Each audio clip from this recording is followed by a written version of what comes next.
International Affairs Analyst Paul Ejime joins me on the news to discuss this. Thank you very much, Paul, for joining us at this point. Before we talk about African countries finding their own means to solve the problem, what is the immediate task before John Mahama as he goes to Somalia? Well, he has his job cut out for him. By the way, thank you for having me. You recall that Somalia has degenerated into, chronic anarchy and lawlessness that has become a metaphor for, failed state. Mm-hmm. It didn't start today. It's you have warlords all over the place, and there have been many attempts at resolution of the crisis. It's both ethnic and religious, and has been on for a long time. If you remember, one of the leaders had stayed in asylum in Nigeria and died, and so on and so forth. That was also the place where the Americans suffered casualty. A major that was killed in the 1990s and dragged on the streets, and that has led to America halting or stopping its engagement with troops on the ground. They can give you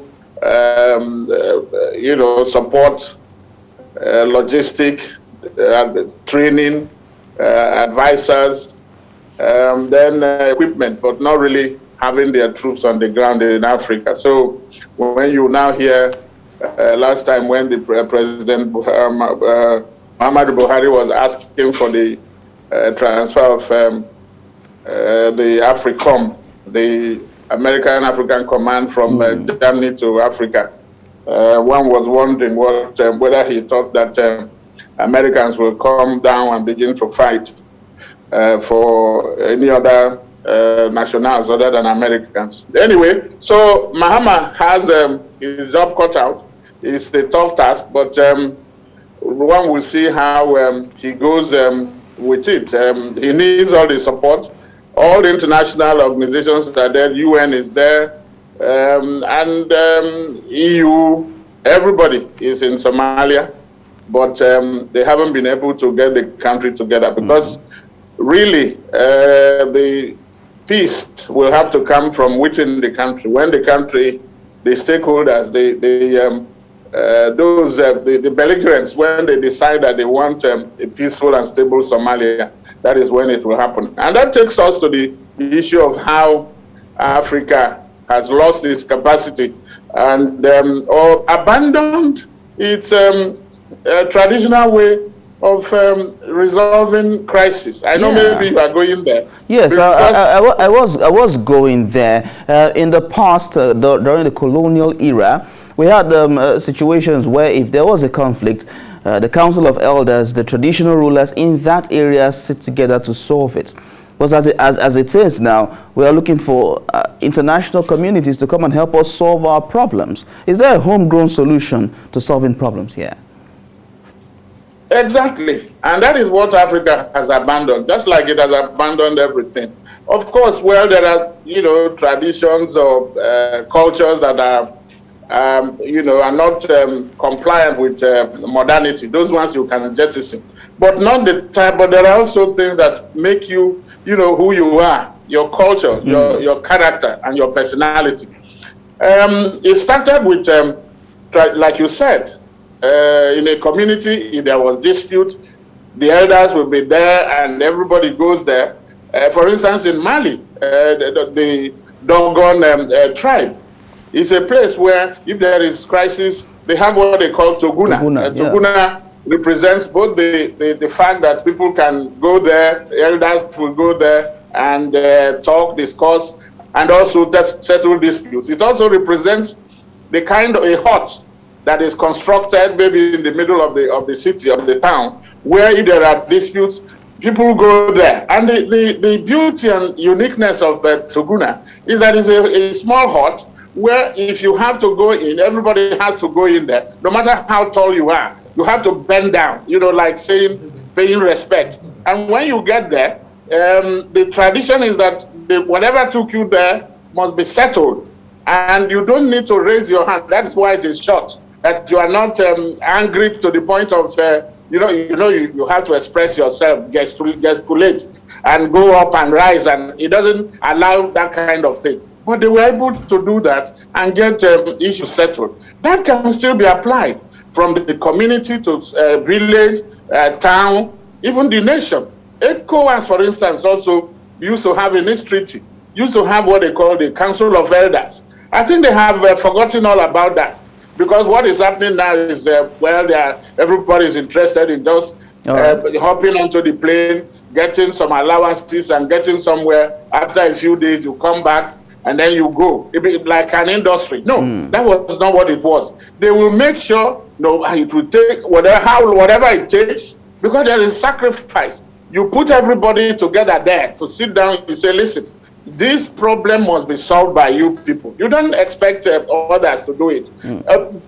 Foreigners can come, but they are only coming to add value to what you as individuals, because the Nigerian problem is still a Nigerian problem. Yeah. No matter the colorations you want to give it, even if it was caused by outsiders, it is still the African, it's still the Nigerians that will decide whether they want to exercise at its where. Remove that jiga that is giving them problem. But Africa should go back there and see how it works. It can help stability, help dialogue. It's about dialogue. Because even after fighting any war, you have to go back to if we were to go back in tradition to solve African problems, will going back solve the problem Somalia is in at this point? Because this is a long, this war, this crisis in Somalia has been on for a very long time.